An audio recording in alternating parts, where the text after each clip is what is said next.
So on day one of its live fire exercises, China launched at least 11 Dongfeng ballistic missiles into the waters around Taiwan. Now there has been a spike in tension with Chinese fighter jets, from Su-30 air superiority fighters to J-16 multi-role combat fighters, crossing the median line between Taiwan and China before turning back. Taiwan has also scrambled fighter jets. Now Taiwan is learned to be moving its 155mm howitzers closer to their op areas or operational areas. The question remains, are war clouds gathering over Taiwan? Is what's happening right now a dress rehearsal before the final war for forcible occupation of Taiwan? Ambassador Gautam Bambawale, India's former ambassador to China and former High Commissioner to Pakistan, joins me on India First. I'm Gaurav Sawant. As always, let's get started with the headlines at 10.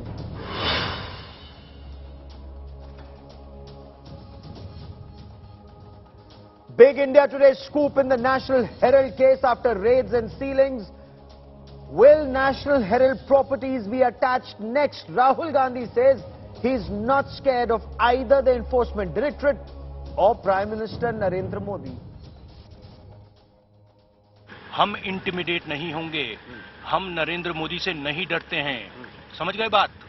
कर लें जो करना है, कुछ फर्क नहीं पड़ेगा।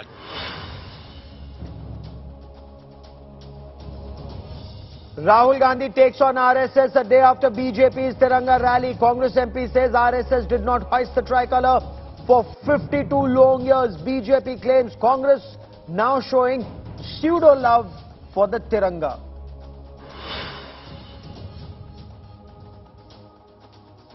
Shiv Sena MP Sanjay Raut's Enforcement Directorate custody extended till the 8th of August in the Patra Chol case.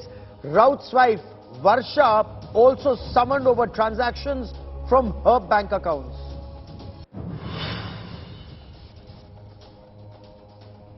Chief Justice of India N.V. Ramanna recommends Justice U.U. Lalit as his successor. If appointed, he will be the second Chief Justice of India to be elevated to the bench from the bar. Ramanna set to retire on the 26th of August. Let me quickly bring into this conversation Ambassador Gautam Bambawale, India's former ambassador to China and former High Commissioner to Pakistan, on these latest developments. Ambassador, welcome on India First. Missiles landing in Japan's EEZ as Nancy Pelosi touched down in Tokyo. Sir, is there a message that's being sent by China, or is this an accident in the waters? Missiles that were meant for waters around Taiwan actually reached waters around Japan? Yes, that's a very good question. It's very likely that it is an accident, accidentally falling into Japanese waters rather than in the Taiwan Straits. But when you undertake exercises of this kind, as you know very well, Gaurav, such mistakes can happen, do happen, and I think there has to be some restraint which has to be exercised by China. China needs to exercise restraint, but do we actually see that happening, or is there an apprehension that they could actually further ratchet up tension? Ambassador, 11 missiles fired, this blockade around Taiwan. China claimed it launched 100 fighter jets. Intimidation tactics, or do we see this as validating some kind of Chinese war games of trying to take Taiwan by control, take control of Taiwan by force in the years ahead? Gaurav, as you know, this is a reaction to the visit of Nancy Pelosi, the Speaker of the US House of Representatives, to Taiwan. And what the Chinese are doing is that they're trying to intimidate Taiwan and the authorities there, the government there. Let's hope that these exercises will be over in a couple of days, 2 or 3 days, and that things go back to normal, and that restraint is shown by all the major powers, which is not just China, but also by the United States. In fact, that's the question I'm coming to in just a moment from now. Ambassador, please stay with us. The dragon very clearly is breathing fire. Hours after US House Speaker Nancy Pelosi departed from Taiwan, China launched massive military drills around Taiwan. Now, according to Taiwan, Beijing fired multiple ballistic missiles and long-range rockets towards Taiwan's waters, including not far from Taiwan's territorial waters. Taiwan's also countering China's provocations. It's deployed anti-aircraft missile systems. It's also launched its own interceptor jets against the violation of the median in the Taiwan Strait by Chinese jets.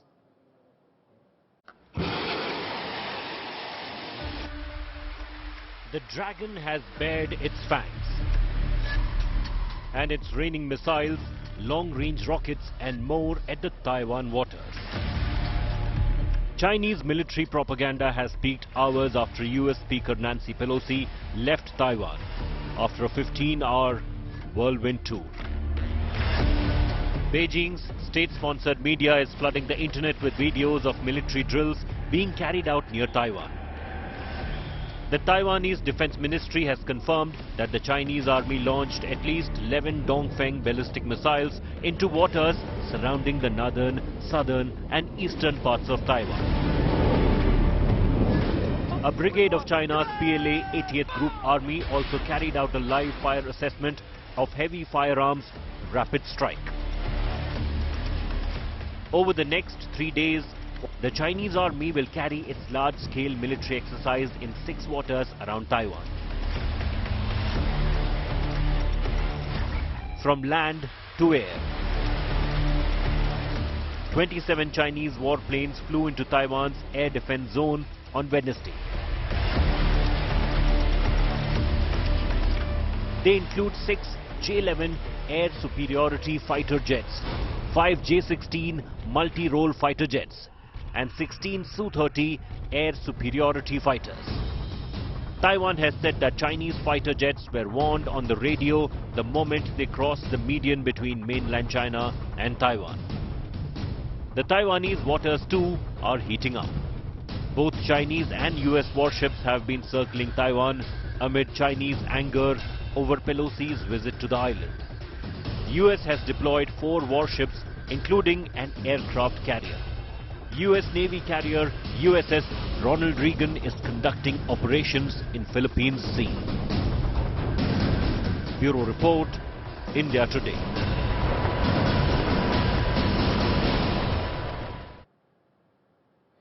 Ambassador, is China angry about Nancy Pelosi's visit, or is it just using it as an excuse to justify use of force? Look, Gaurav, you know, the geopolitical situation today across the globe is characterized by increasing competition between the United States, which is the existing big power in the world, and the rising power, which is China. And this competition really comes to the fore when the issue of Taiwan is exercised. And the visit by the US Speaker of the House of Representatives of the United States, Nancy Pelosi, to Taiwan is a kind of red flag to Beijing. And that's why Beijing is responding in this manner.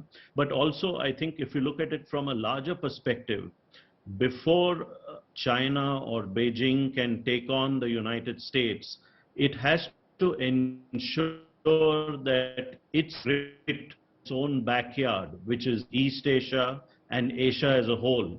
And this is something that we are seeing playing out even now in front of us. Oh, absolutely. Are we, in your opinion, looking at a war for occupation of Taiwan or reunification, as China puts it, and is there a time frame? Because some have argued the Chinese president has also said he will not wait indefinitely. So after his re-election in October, November, are we looking at China speeding up that reunification project of its, sir? Yeah. No, that's an excellent question, but it's also the $64 billion question. You know that Beijing has always said and continues to say that Taiwan is a province of China and that it will be ruled and governed from Beijing. So this reunification of Taiwan with the mainland, with the People's Republic of China, is something which has always been on the books of the Communist Party of China. But when that can happen is something that only the Chinese leadership will have to decide, because it looks at this point of time that if at all Taiwan has to be reunified with the mainland, it will probably have to be with force. I don't see that happening, through a peaceful reunification. So And it the looks steps, increasingly as if force will have to be used. yes, sir. And the steps that we see now, surrounding Taiwan from 6 or 7 sides, issuing a maritime notification, missile tests that are being carried out. Do you see this as some kind of a dress rehearsal or war game for the actual operation? Some have argued it could be, the time frame could be reduced from 2030 or 2040 to perhaps next 18 to 24 months?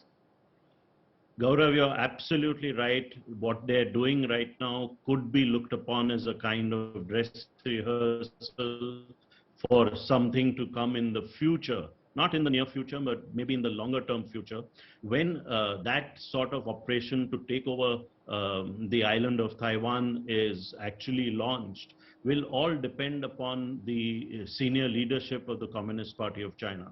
But Gaurav, I would also like to point out to you and your viewers that the reunification of Taiwan with the mainland is something which is very much on the agenda of current General Secretary Xi Jinping.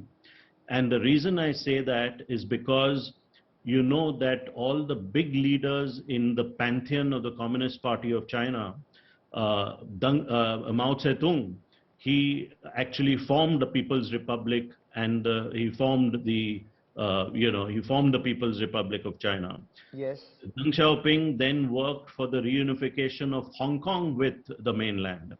And now the last thing that is left is for the reunification of Taiwan. And if Xi Jinping has to be counted amongst the top leaders of the Communist Party of China and be equated to Mao and Deng, he will have to ensure that the reunification of Taiwan takes place with the mainland. So there is a push factor for Xi Jinping to do that. And later this year, if he gets an extension of a 5-year term, it is quite possible that such a reunification will take place within the next 5 years. Within the next 5 years, you say, and his re-election in the People's Congress, is that an if or a when in October and November, in your view, sir? In my view, I think it's a foregone conclusion. He will get that extension in this October or November, as you rightly say, at the party Congress, and that he will be China's top leader for the next 5 years, starting from October, November this year. Right. I'll also come to the aspect about, in case that happens and this attack on Taiwan or reunification of Taiwan by force is to happen in the next 5 years, what will the world do? Nancy Pelosi, as of now, is being accused of putting Taiwan in harm's way. But what is the United States doing, and what will the US do in the years ahead? What does strategic ambiguity in today's day and age actually mean on ground? Will the US come to Taiwan's defense, and would that be restricted just to supplying perhaps weapons, ammunition and intelligence? Or will it also entail putting boots on ground? As of now, USS Ronald Reagan, one of the biggest aircraft carriers in the world, a Nimitz-class super aircraft carrier, is in the South China Sea. Is this a routine patrol to ensure that sea lanes of communication remain open, or is there a signal that is also being sent out to China? USS Ronald Reagan, Nimitz-class aircraft carrier, somewhere east of Taiwan, in the South China Sea.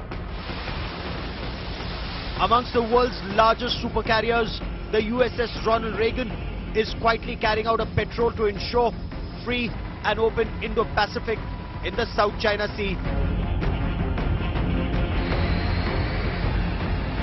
As China begins 4 days of live fire exercises, after having surrounded Taiwan from 6 sides, including firing ballistic missiles, the US carrier battle group is watching from a distance as it carries out a patrol in the Philippine Sea.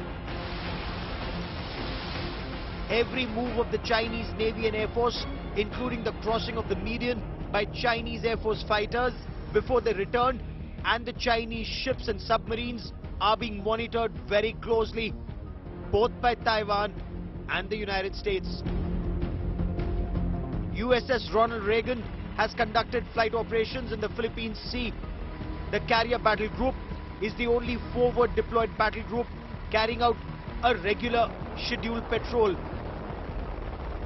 As part of the patrol, the anti-ship and anti-submarine warfare exercises are being conducted by MH-60R Seahawk multi-role naval helicopters in the South China Sea.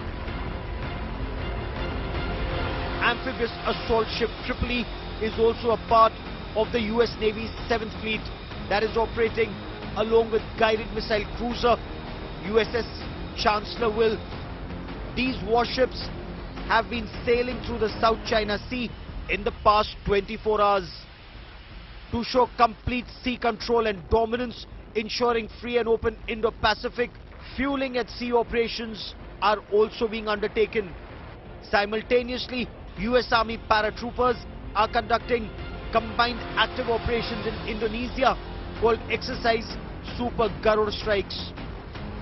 The US Navy Pacific Fleet, incidentally, is the world's largest fleet. USS Abraham Lincoln, the second aircraft carrier part of the Pacific Fleet, is sailing in formation as part of RIMPAC 2022 exercises, where 26 nations are participating with 38 ships and 170 aircraft in a massive show of joint operations and to test interoperability.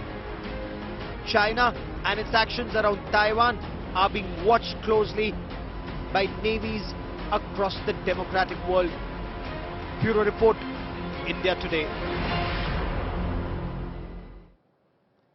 Ambassador Bambawale, what role do we see the United States play in this crisis? Support Taiwan with weapons and intelligence, or will the help extend even beyond, perhaps even boots on ground? Gaurav, you remember when President Biden was asked this question a few weeks ago, his answer was that the United States will work to defend Taiwan, I'm sorry. And to what extent the United States will go to do that, whether it will just be through provision of arms, equipment, etc., is something that will have to be seen. I do not see a situation where they will put boots on the ground, but the United States Navy will definitely have to be active if an invasion of Taiwan has to be thwarted. They will have to be active perhaps in the Taiwan Straits. Some experts argue, sir, that China may slowly choke Taiwan, block the Taiwan Straits, block the supply of gas, perhaps cut undersea cable. At what stage, in your appreciation, should the world intervene, if at all? Because the response so far to Chinese militarizing these waters or forcibly occupying some of, creating islands, putting their navy all around, the world's response has been rather muted. You are right, Gaurav, the world's response has been muted. And some of the actions which you described earlier, like cutting a critical undersea cable, would actually be looked upon as an act of war. How the Taiwanese will respond is something that we will have to wait and see. But I think this is where, the United States will be called upon to actually show that the Indo-Pacific is free and open. And if push comes to shove, I believe that the United States will act in defense of Taiwan. And will it just be restricted to the United States, or will it be a bigger body of democratic forces, including perhaps Australia, AUKUS gets involved, or other countries get involved? Does that send out a bigger message, sir? Would China be looking at these signals also, how the world responds from this point in the weeks and months ahead?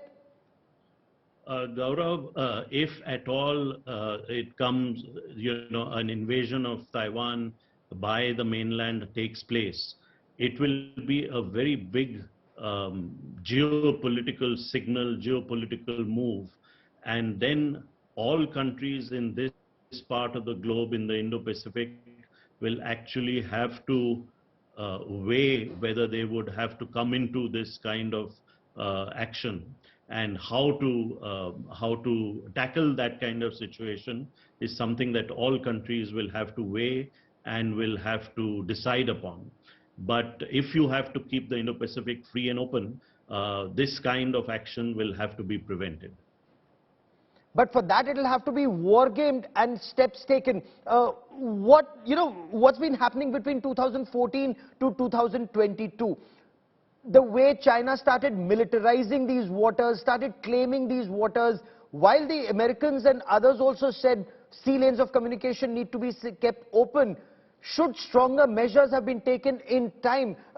The situation that we're in now, for example, Taiwan is an island. At least Ukraine got weapons through its land borders. Should China increase the blockade or continue to choke Taiwan, how will Taiwan be resupplied, sir? Very good question. I don't think I have the answers to all those questions, Gaurav. But if the Indo-Pacific has to be free and open, and I'm repeating myself a little bit, countries in the Indo-Pacific will have to decide on how to push back or how to tackle that particular situation.